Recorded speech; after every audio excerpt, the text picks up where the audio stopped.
dan petais tunggal diwastani Satrio Pinayongan. Ini Satrio Pinayongan.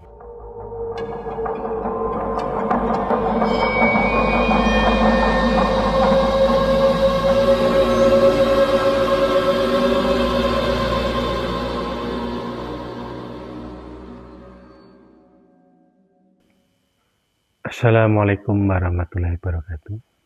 Sugeng dalu sugeng pinanggih karajan kawilujengan khususipun ingkang tansah setuhu mirsani channel Srolawe teng pundi papan kadununganipun.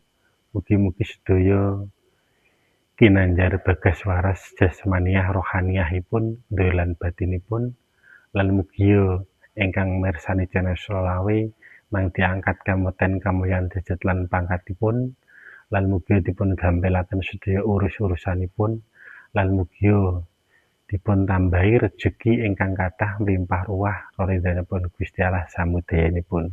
Amin ya rabbal alamin. Dados sedulur dalu menika channel Srolawe badhe nyajiaken tawi nyuguhaken nggih menika wong perkutut ingkang berkaturanggan.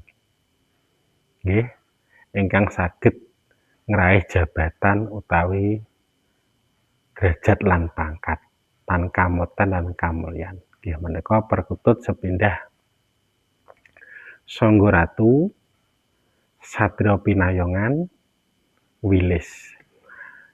Lah niki perkutut menika 3 perkutut niku ciri matine teng kepala sedaya, teng sirah sedaya. Sangga Ratu nggih teng sirah, Satrio Pinayongan nggih teng sirah, Wilis nggih teng sirah. Lah kebetulan menika perkutut ingkang kula sajiaken menika niki perkutut Satrio Pinayongan. Nggih. Dados saderenge dalem marak siba cumantaka tengasane panjenengan sami badhe matur tawi gempil kamartikane sawetara, badhe njlentrehake tawi medharaken perkutut ingkang saged nggayuh kesuksesan tawi jabat tawi pangkat kamote kamulyan nggih menika perkutut berkaturanggan Sangga Ratu, Satrio Pinayongan, Wilis. Nggih sing ingkang kula badhe kula wedharaken ingkang sepindah nggih menika perkutut berkaturanggan Sangga Ratu. Ingkang diwastani Sangga Ratu, sangga niku cara tiyang Jawi niku saka.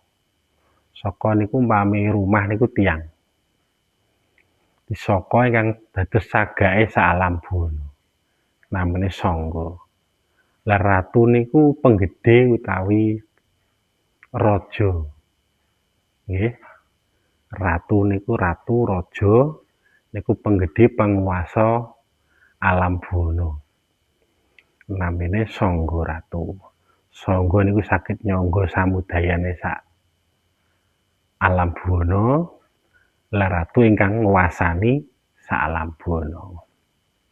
Diwastani Sangga Ratu.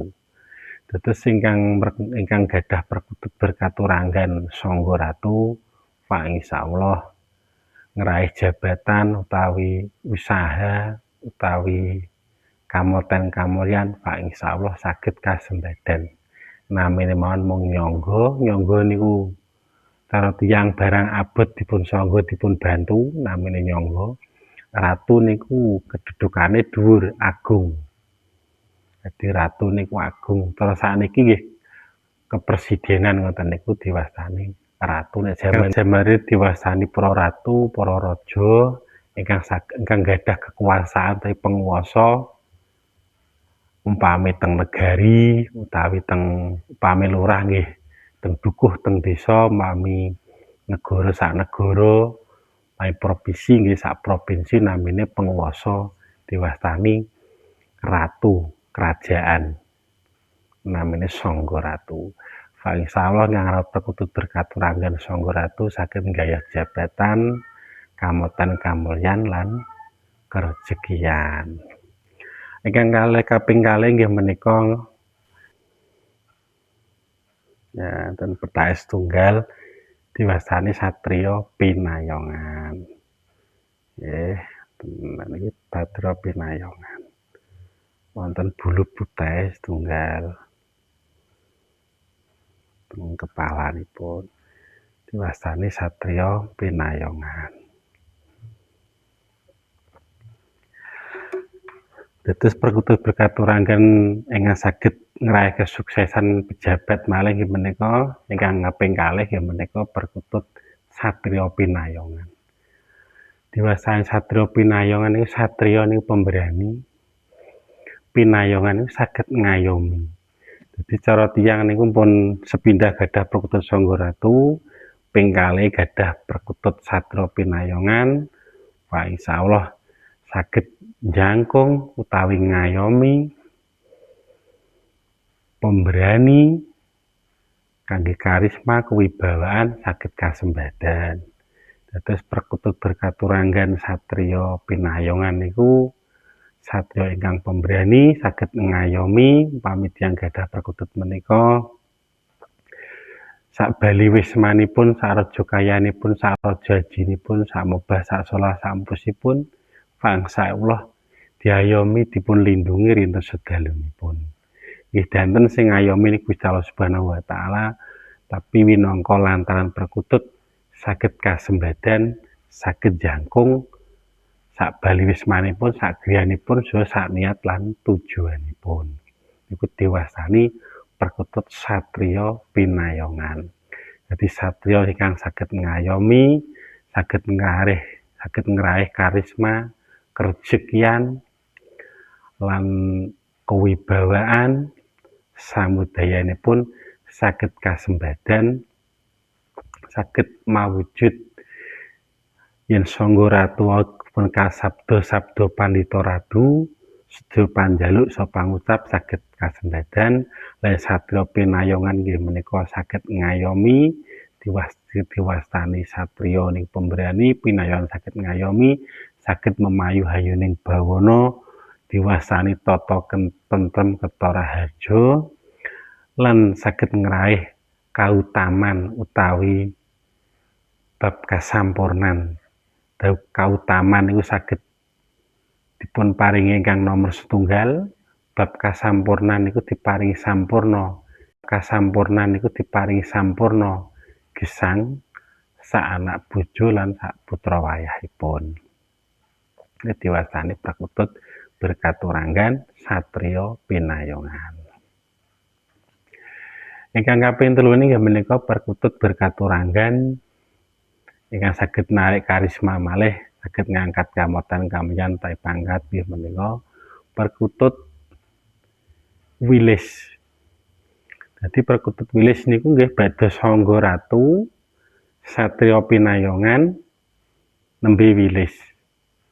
Nggih, urut-urutane 3 niku. Dadi Sangga Ratu, nembe satriya pinayongan iki, nembe wilis. Niku perkutut berkaturanggan ingkang saged ngraih jabatan tawi karisma, saha kerejekian, saged ngangkat kamotan kamulyan derajat lan pangkatipun ingkang ramut perkutut jenis 3 menika nggih menika Sangga Ratu, satriya pinayongan lan wilis. Lah perkutut wilis menika, niku satriya wilis nggih pemberani malih. Satriya wilis niku satriya ingkang utawi ingkang diwastani ingkang pinunjul. Wilis niku pinunjul utawi ingkang cerdas, ingkang cerdik. Nggih, diwastani wilis.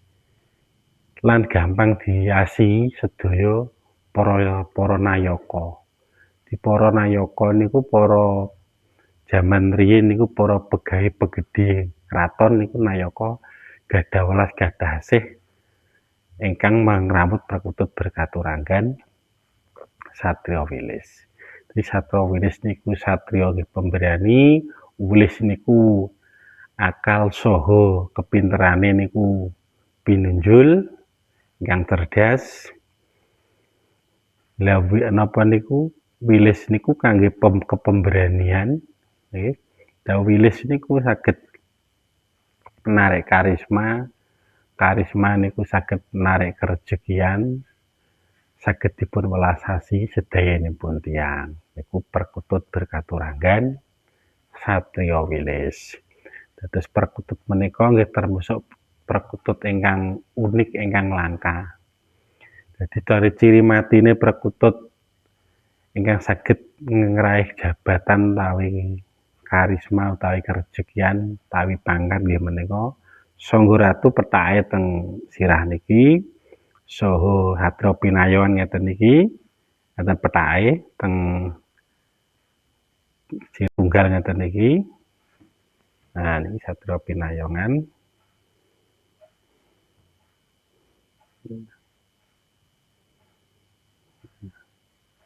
Hatra Pinayongan.